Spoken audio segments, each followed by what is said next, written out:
If you feel like you are being held back in some way right now, either by someone else or by yourself, then this is for you. Today, we're going to be chatting all about sabotage from other people and from yourself. This is something that I have thought about and dealt with so much.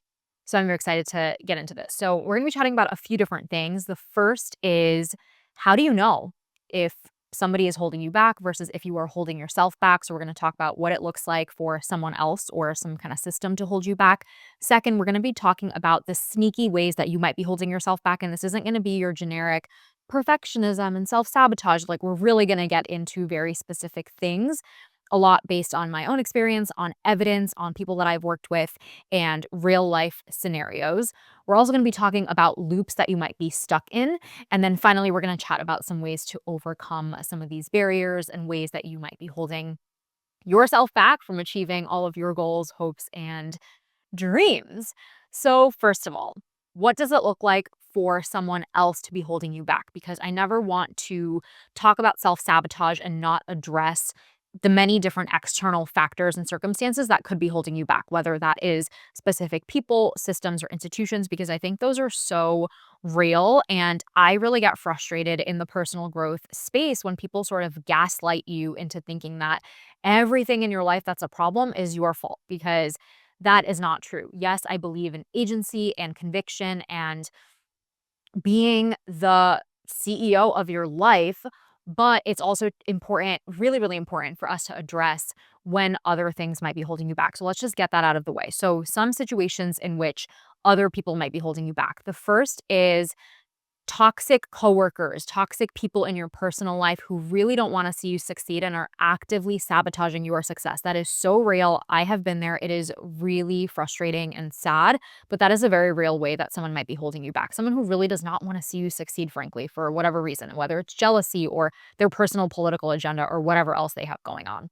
The second thing I do want to address is systemic barriers to success. Obviously, there are things like socioeconomic statuses, racism, sexism, classism. Like, there's so many things that can go into that. So I'm not talking about that in this episode. That is a separate conversation that we can have later on. But yes, those are absolutely real things that could be holding you back. Obviously, I am a woman of color, so I can empathize with that. And again, do not want to discount the impact of those things on your personal success and the ways in which you are treating yourself and moving forward. So that is how other things and people might be holding you back. It's very important to identify that. And if and when those things are happening, I really do want you to ask yourself, what are some ways that I might be compounding the sabotage for myself? So let's talk about some of the more sneaky ways that self sabotage can creep up on you that are not always talked about in a very direct way. The first is needing permission or constantly seeking permission. And we see this idea come up in many different ways. People say, yeah, you don't need permission to live your dream life. You don't need permission to,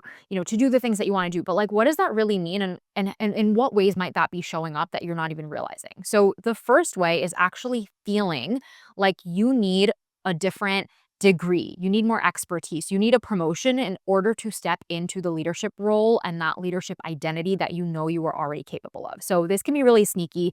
Listen, I went to graduate school. I got my business degree, I got my MBA, and I sometimes feel like, I'm so glad I did that. But I do sometimes wonder, like, in what ways subconsciously was I using that as a crutch in order to embody the leadership style that I knew I always had? Like, was I using that as a way to sort of say, hey, I need a little bit more permission. I need more credibility to do the things that I really want to do. Yes, a lot of those external things can provide you with credibility, leverage, resources, access to a network that you might not have access to otherwise.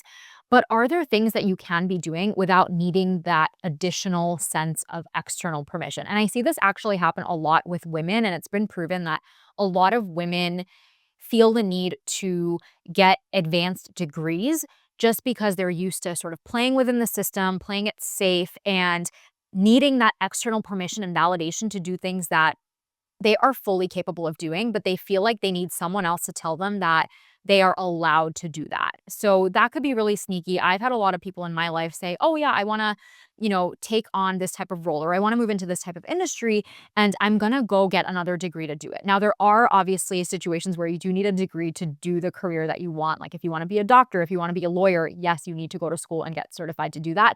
But for a lot of things, you actually don't need that external expertise degree, et cetera, to do that. For example, if you want to start a business, you do not need an MBA. I have done both, and I can tell you that you don't need an MBA to start a business. You can do that without any of that. And in our current digital world and economy where there's so much information available at our fingertips, you don't need necessarily another stamp of approval to get information that you could get on your own on the internet, right? So that's a very sneaky but, obvious way that you might be asking for permission. And the reason that it's sneaky and kind of scary is because society isn't ever going to tell you that that's a bad thing. People will be like, yeah, that's great. You get that status, you get that recognition from getting another degree or getting that promotion and getting that approval from someone else, which you actually really don't need. So this is a very sneaky thing that comes up. And if you are in the situation right now, just ask yourself, can I do this thing? Can I achieve this goal without getting permission in this other way?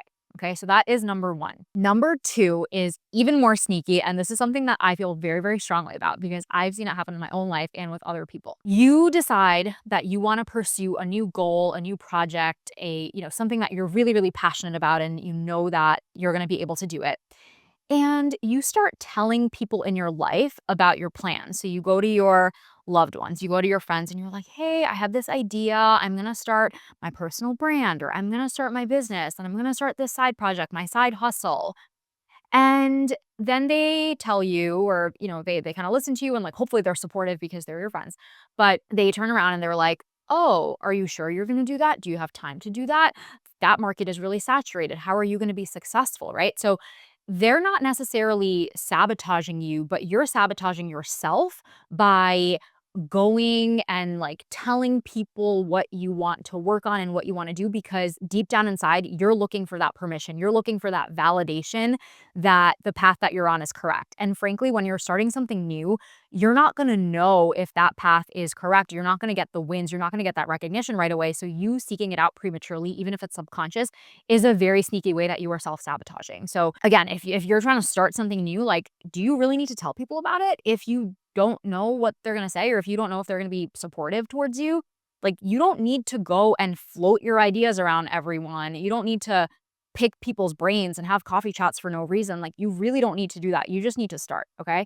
That is number two. And seriously, like, if you're looking for, new mentors and new coaches when you're starting that thing, like, do you really, really need that? Number three is obvious and it is difficult to overcome, but we are going to talk later in this episode about how to overcome it. And that is the fear of judgment. So it's not even the fear of judgment from strangers on the internet. It's the fear of judgment from people in your life. It's the fear of, what are people that I went to high school with going to say? The people that I went to college with, my coworkers, my friends and my family.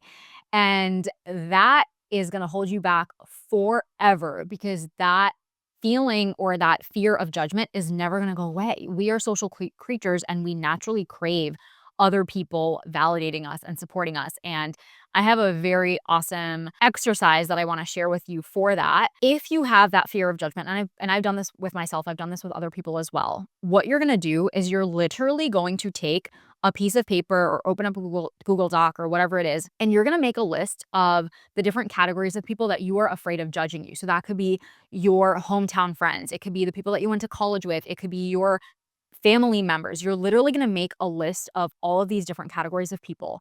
And then under each category, you are going to write what you think they are going to say about you. So let's say you want to, I don't know, start a podcast.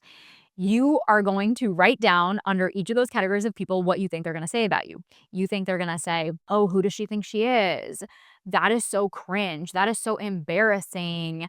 Wow, I really don't like her voice, right? Like, write everything down. It's going to be so uncomfortable, but you're literally going to write it down and then go through that entire list and read that stuff out loud to yourself. Make it real, make it clear of what those people are going to say. Because when you put actual words to that fear, it becomes so much less scary. And then from there, you can actually decide what you want to do with it. Do you want to block those people? Do you not want to tell those people your plans? Are you going to make a new account? You can actually address that fear of judgment if you are able to see it written down in front of you. And I promise this works. I have done it with many people, and it is so powerful because it no longer is this amorphous fear of judgment. It is a very specific thing of, I'm afraid that Sarah from high school is going to call me cringe. Like, who cares about Sarah from high school, right? Number 4 is this feeling of imposter syndrome. So I've seen people talk about this a lot recently around how imposter syndrome is a hoax. It is something that is created by systems and institutions designed to keep you in your place, keep you small, keep you feeling dependent on them.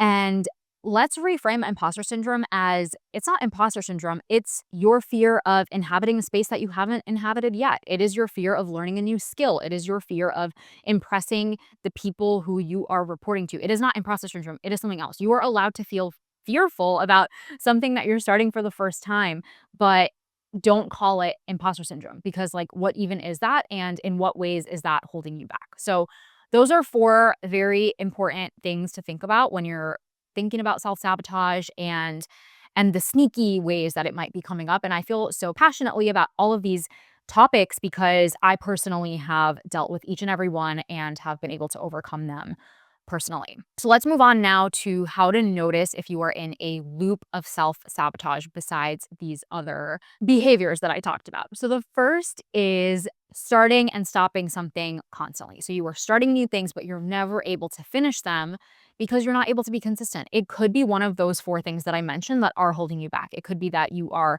thinking that you need external permission, you are sharing your ideas with the wrong people who are not supportive of you, and you just need to stop doing that, okay? Number 2 is deferring decisions to other people. That's kind of what I talked about already. Why are you asking Tom, Joe, and Sally down the street about whether your idea is good? They've never done it. They can't tell you that. They're not God. They can't affirm or deny what you are saying. The third mark of this is over researching. We talk about this a lot, like, yes, create more than you consume, which we can talk about in another episode, but also how much information are you gathering? Like, why are you hoarding so much information and not taking any action? The fourth is focusing on how things look versus how they feel for you. And that could be like pursuing goals, jobs, friendships that really are not serving you, but you think they make you look a certain way versus actually make you feel good about yourself inside. That is really not kind to yourself. That is another form of self-sabotage. So finally, I want to chat about different ways that you can overcome this. Like I mentioned, a few different exercises you can do. One is writing down what all those people are going to say about you, the ways that they are talking about you behind your back. Just write it down, address it head on. I promise this is going to be so, so important. The second thing I want to mention is this question that I really like to ask myself, which is, what is the most I can do with the least amount of information? So what is the information that I have right now? And what are the huge action steps I can already take from what I know? And that gets you out of that loop of constantly researching and overanalyzing because it forces you to take action. I like to think of it as, what is the minimum viable product of my day, of this project that I'm taking on? Like, what is it that I can do that will give me enough data to take the next step? So really treating life as a series of experiments, almost like a science project, right? Where you have a hypothesis, you're going to test it, you're going to gather data, and then you're going to change course and create a conclusion based off of what you were learning. So really treating life as a learning experience rather than something to really perfect. And then that goes back to the final recommendation I have for you, which is to really track your small wins versus focusing on external feedback or external praise. Because anytime you are starting something new, and I've dealt with this so many times, whether it was starting a business or getting a different degree or moving somewhere for a variety of different reasons, in the beginning, nobody is going to applaud you. Nobody is going to tell you, yeah, you're doing a great job, keep going. I mean, maybe like your mom will, because moms are great, but nobody else is going to do that. Not until you have demonstrated a significant level of progress that they can really get behind. And so it's so important for you to track those small wins and those small things that you're accomplishing because it's going to take a while until people are giving you that external applause. So that's all about sabotage, them versus you, who is really holding you back. I hope this gives you a little bit more clarity and a framework to think about the times when someone else is truly holding you back and truly does not want to see you succeed versus the times when you're actually doing yourself a disservice by taking on these habits that are just really negative for you and are not going to move you forward in any way.